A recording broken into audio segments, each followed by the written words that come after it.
Continuiamo a parlare della cultura della patata, siamo sempre in territorio bolognese. Direttore, abbiamo detto anche che il vostro consorzio effettua delle prove in campo, non solo di varietà, ma anche in questo caso vedo alle nostre spalle che ci sono diversi tipi di irrigazione, perché come dicevamo prima l'acqua ovviamente è preziosa e importante per dare qualità al prodotto, ma soprattutto anche per dare continuità alla coltura. In questo caso cosa state facendo? Sì, per noi l'acqua è un elemento chiaramente fondamentale per tutte le colture, ma soprattutto per la patata, perché la patata necessita di un apporto idrico importante.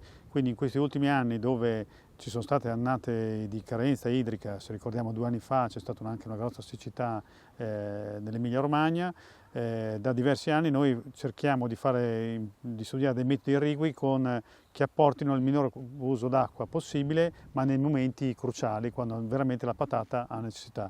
Quindi in questa azienda abbiamo 2 sistemi di irrigazione, uno con le manichette e l'altro con il micro sprinkler. In questo modo vediamo qual è il metodo migliore per quanto riguarda le patate e anche per quanto riguarda la riduzione di un insetto terricolo, perché secondo alcune teorie alcuni sistemi di irrigazione aumentano la popolazione di questo insetto. Quindi per noi è molto importante riuscire a trovare un metodo irriguo che non faciliti la vita all'insetto. Un parassita che è quello più temibile per chi fa patate, che sono queste elateridi, una specie di Esatto. piccolo ferrettino, lo chiamo ferrettino, una specie di lombrichino. Dico, Sì, scusate il termine se improprio, però insomma lo dico banalizzo, però per fare capire, che interviene e rovina la patata, entra nella patata, quindi questo depressa il prodotto. Depressa molto il prodotto, è un insetto, sono della famiglia dei coleotteri, ma nel forma larvale sono delle larve che vengono appunto chiamate ferretti, tra l'altro sono anche di colore rossiccio, sembra proprio un ferretto. Quindi avevo detto bene Sì, prima, sì, ferretto. assolutamente sì. Questo è una forma larvale, penetra all'interno del tubo della patata e quindi fa un buco della patata, e questo viene completamente deprezzato dal punto di vista qualitativo, e quindi chiaramente l'agricoltore ha un danno economico molto grosso. In alcuni casi in questi ultimi anni si hanno anche degli attacchi da questo insetto anche del 50%, e quindi veramente in questo momento è l'insetto più dannoso in assoluto per quanto riguarda la pataticoltura. E quindi da diversi anni stiamo studiando, cercando dei metodi di lotta biologici per cercare di contrastare questo insetto.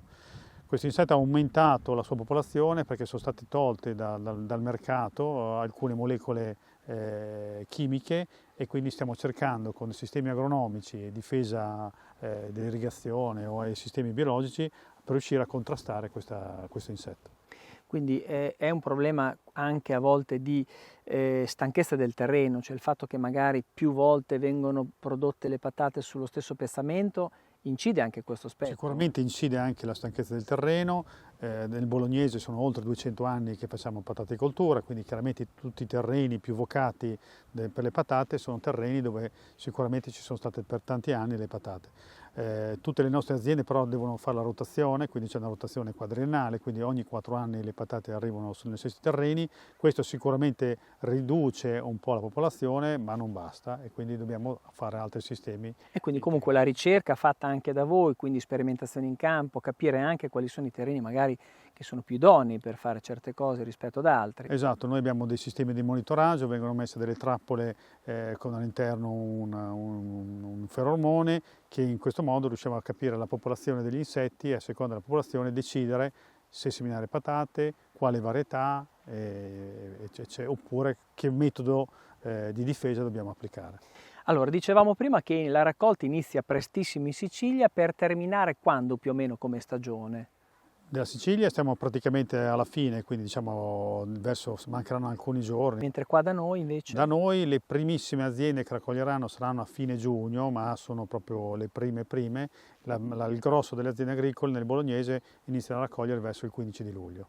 Per terminare complessivamente? I primi giorni di agosto, quindi verso il 10 agosto. Questo per quel che riguarda ovviamente la pianura, insomma, poi ci sono altri reali, ma esulano da quello che è, diciamo, il discorso selenella, no? Perché poi c'è la montagna che produce, arriva poi in ritardo, eccetera. La montagna, noi non produciamo patate sulle nostre montagne, produciamo invece in un altopiano che è il Fucino, che è circa 800 metri, quindi abbiamo una produzione di patate nella zona del Fucino, che è in Abruzzo, e vengono raccolte tra metà agosto e tutto il mese di settembre. E sono praticamente le ultime che vengono raccolte, si può dire questo? Per quanto riguarda Selenella, sì, per quanto riguarda Selenella, certo, sì. Competitori, noi abbiamo un'Europa che è produttrice, insomma alcune nazioni, mi riferisco alla Francia in particolare, che sono dei forti produttori di patate, storicamente insomma hanno avuto questa produzione da tempo, hanno anche areali produttivi che a volte sono più favorevoli. Quanto disturba una produzione, diciamo, che viene dall'estero, quindi che entra prodotto magari che viene anche dalla Francia, a volte anche con prezzi minori? Questo compete con voi che avete un marchio particolare, quindi è riconosciuto anche un prezzo superiore rispetto a quello che è una patata così indifferenziata, diciamo? Beh, chiaramente un po' compete, anche se noi facciamo di tutto per evitare la competizione, nel senso che noi abbiamo un'identità molto forte, investiamo molto sul marchio, sul brand, facciamo attività di comunicazione televisiva, radiofonica, sui social, quindi cerchiamo di combattere la concorrenza facendo attività molto di divulgazione. È chiaro che il prodotto estero molte volte ha un prezzo inferiore e quindi fa più concorrenza alle patate in generale, non tanto a Selenella, però un po' tutto il mondo del pataticoltore fa concorrenza. La Francia ha un prodotto di alta qualità, quindi ha un prodotto di qualità, a prezzi inferiori perché loro riescono ad avere dei risparmi economici diversi rispetto a... Certo. Ma in termini complessivi, cioè patata marchio e non, l'Italia è autosufficiente in termini di produzione di patate? No, non è autosufficiente. Quindi noi dobbiamo per forza importare. Noi dobbiamo per forza importare. Quindi ci sarebbe spazio per produrre ancora? Ci sarebbe spazio, sì.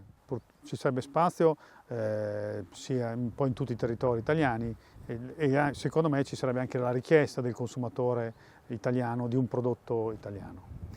Direttore, qua vedo una centralina, quindi è un monitoraggio costante che si fa in questo campo, che vuol dire quanta acqua è andata nel terreno, la evaporotraspirazione, poi c'è una trappola sessuale che è stato accennato prima per capire, quindi sono rilievi che poi a fine anno danno, diciamo, un'idea di come si può procedere per l'anno successivo, è corretto dire questo? Sì, è corretto, in realtà questi sistemi qui, queste capannine, queste trappole, ci servono proprio anche una fotografia istantanea, no? Quindi quant'è la temperatura in questo momento, se l'irrigazione sta funzionando, se abbiamo portato troppa acqua, quanta acqua ha piovuto, quindi alcuni sistemi ci aiutano proprio per la difesa e per delle pratiche agronomiche istantanee, altre una volta che abbiamo raccolto vediamo se con alcuni dati possiamo migliorare, quindi ipotesi abbiamo dato troppa acqua, poca acqua, la resa, fare gli studi in inverno, vedere qual è il metodo agronomico più efficace, questo per noi è fondamentale, quindi misuriamo tutti gli aspetti produttivi.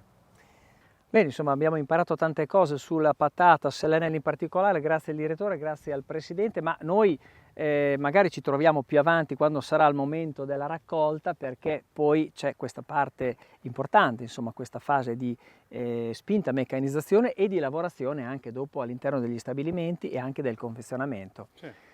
Ci fermiamo un po' per un po' e un po' di pubblicità e ci ritroviamo tra un po'.